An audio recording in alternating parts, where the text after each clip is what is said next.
ज्येष्ठ मास कृष्ण पक्ष की अमावस्या तिथि को वट सावित्री का व्रत रखा जाता है।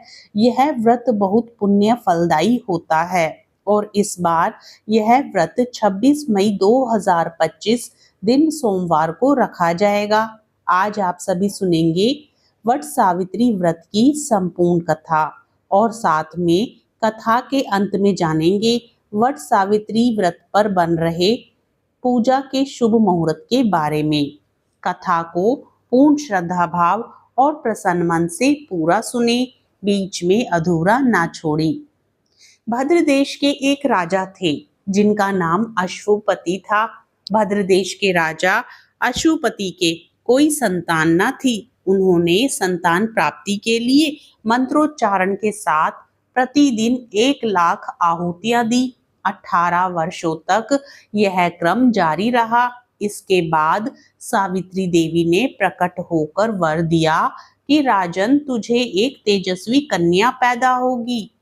सावित्री देवी की कृपा से जन्म लेने के कारण से कन्या का नाम सावित्री रखा गया।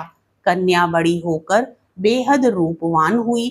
योग्य वर न मिलने की वजह से सावित्री के पिता दुखी थे।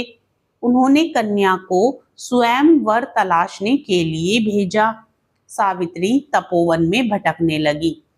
वहां साल्व देश के राजा द्युम्नसेन रहते थे। क्योंकि उनका राज्य किसी ने छीन लिया था, उनके पुत्र सत्यवान को देखकर सावित्री ने पति के रूप में उनका वरण किया। ऋषिराज नारद को जब यह बात पता चली तो वह राजा अश्वपति के पास पहुंचे और कहा कि हे राजन, यह आप क्या कर रहे हैं? सत्यवान गुणवान है, धर्मात्मा है और बलवान भी है, पर उसकी आयु बहुत छोटी है। वह अल्पायु है। 1 वर्ष के बाद ही उसकी मृत्यु हो जाएगी। ऋषिराज नारद की बात सुनकर राजा अश्वपति घोर चिंता में डूब गए। सावित्री ने उनसे कारण पूछा तो राजा ने कहा, पुत्री, तुमने जिस राजकुमार को अपने वर के रूप में चुना है वह अल्पायु है। तुम्हें किसी और को अपना जीवन साथी बनाना चाहिए। इस पर सावित्री ने कहा कि पिताजी, आर्य कन्याएं अपने पति का एक बार ही वरण करती हैं। राजा एक बार ही आज्ञा देता है और पंडित एक बार ही प्रतिज्ञा करते हैं और कन्यादान भी एक ही बार किया जाता है। सावित्री हट करने लगी और बोली, मैं सत्यवान से ही विवाह करूंगी। राजा अश्वपति ने सावित्री का विवाह सत्यवान से कर दिया। सावित्री अपने ससुराल पहुंचते ही सास ससुर की सेवा करने लगी। समय बीतता चला गया। नारद मुनि ने सावित्री को पहले ही सत्यवान की मृत्यु के दिन के बारे में बता दिया था। वह दिन जैसे जैसे करीब आने लगा, सावित्री अधीर होने लगी। उन्होंने 3 दिन पहले से ही उपवास शुरू कर दिया। नारद मुनि द्वारा कथित निश्चित तिथि पर पितरों का पूजन किया। हर दिन की तरह सत्यवान उस दिन भी लकड़ी काटने जंगल चले गए। साथ में सावित्री भी गई।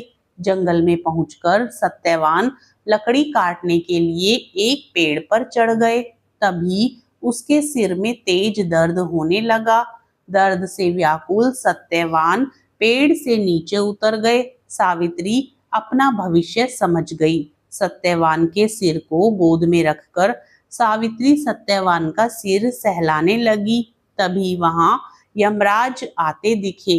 यमराज अपने साथ सत्यवान को ले जाने लगे। सावित्री भी उनके पीछे पीछे चल पड़ी। यमराज ने सावित्री को समझाने की कोशिश की कि यही विधि का विधान है, लेकिन सावित्री नहीं मानी। सावित्री की निष्ठा और पति परायणता को देखकर यमराज ने सावित्री से कहा कि हे देवी, तुम धन्य हो, तुम मुझसे कोई भी वरदान मांगो। सावित्री ने कहा कि मेरे सास ससुर वनवासी और अंधे हैं, उन्हें आप दिव्य ज्योति प्रदान करें। यमराज ने कहा, ऐसा ही होगा, जाओ, अब लौट जाओ। लेकिन सावित्री अपने पति सत्यवान के पीछे पीछे चलती रही। यमराज ने कहा, देवी, तुम वापस जाओ, सावित्री ने कहा, भगवान, मुझे अपने पतिदेव के पीछे पीछे चलने में कोई परेशानी नहीं है। पति के पीछे चलना मेरा कर्तव्य है। यह सुनकर उन्होंने फिर से उसे एक और वर मांगने के लिए कहा। सावित्री बोली, हमारे सास ससुर का राज्य छिन गया है, उसे पुनः वापस दिला दे। यमराज ने सावित्री को यह वरदान भी दे दिया और कहा, अब तुम लौट जाओ। लेकिन सावित्री पीछे पीछे चलती रही। यमराज ने सावित्री को तीसरा वरदान मांगने को कहा। इस पर सावित्री ने 100 संतानों और सौभाग्य का वरदान मांगा। यमराज ने इसका वरदान भी सावित्री को दे दिया। सावित्री ने यमराज से कहा कि प्रभु, मैं एक पतिव्रता पत्नी हूँ और आपने मुझे पुत्रवती होने का आशीर्वाद दिया है। यह सुनकर यमराज को सत्यवान के प्राण छोड़ने पड़े। यमराज अंतर्ध्यान हो गए और सावित्री उसी वट वृक्ष के पास आ गई जहां उसके पति का मृत शरीर पड़ा था। सत्यवान जीवित हो गया और दोनों खुशी खुशी अपने राज्य की ओर चल पड़े। दोनों जब घर पहुंचे तो देखा कि माता पिता को दिव्य ज्योति प्राप्त हो गई है। इस प्रकार सावित्री सत्यवान चिरकाल तक राज्य सुख भोगते रहे। अतः पतिव्रता सावित्री के अनुरूप ही प्रथम अपने सास ससुर का उचित पूजन करने के साथ ही अन्य विधियों को प्रारंभ करें।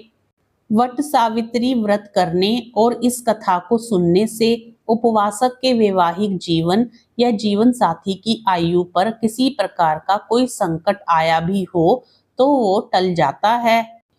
प्रेम से बोलिए सावित्री और सत्यवान की जय, यमदेव की जय, वट वृक्ष की जय। पंचांग के अनुसार ज्येष्ठ माह की अमावस्या तिथि का आरंभ 26 मई को दोपहर 12:11 पर होगा। अमावस्या तिथि 27 मई को सुबह 8:31 पर समाप्त होगी। उदया तिथि के अनुसार वट सावित्री का व्रत 26 मई को रखा जाएगा। इस तिथि पर भरणी नक्षत्र के अलावा शोभन व अति गंड योग का संयोग रहेगा। वहीं इस दिन पूजा के लिए 3 शुभ मुहूर्त बन रहे हैं। आइए जानते हैं 3 शुभ मुहूर्त के बारे में। पहला शुभ मुहूर्त सुबह 8:52 से लेकर 10:25 तक शुभ चौगड़िया मुहूर्त बन रहा है। दूसरा शुभ मुहूर्त सुबह 11:51 से दोपहर 12:46 तक अभिजीत मुहूर्त बना रहेगा। वट सावित्री पूजा के लिए तीसरा शुभ मुहूर्त दोपहर में 3:45 से शाम 5:28 तक पूजा का शुभ योग बन रहा है। धार्मिक मान्यताओं के अनुसार जो भी व्यक्ति वट सावित्री का व्रत रखता है और इस दिन वट वृक्ष की परिक्रमा करता है, उस पर यमराज की कृपा के साथ ही त्रिदेवों का आशीर्वाद भी उसको अवश्य ही प्राप्त होता है। कहा जाता है कि वट वृक्ष में ब्रह्मा, विष्णु और शिव जी का वास होता है। वट सावित्री का व्रत करने से पति की आयु लंबी होती है और दाम्पत्य जीवन भी सुखमय और खुशहाल बना रहता है। साथ ही योग्य संतान की भी प्राप्ति होती है। इस प्रकार की और महत्वपूर्ण जानकारियों को प्राप्त करने के लिए चैनल को जरूर सब्सक्राइब करें। वीडियो पसंद आए तो लाइक करें, शेयर करें। कमेंट बॉक्स में अमावस्या माता की जय भी जरूर लिखें।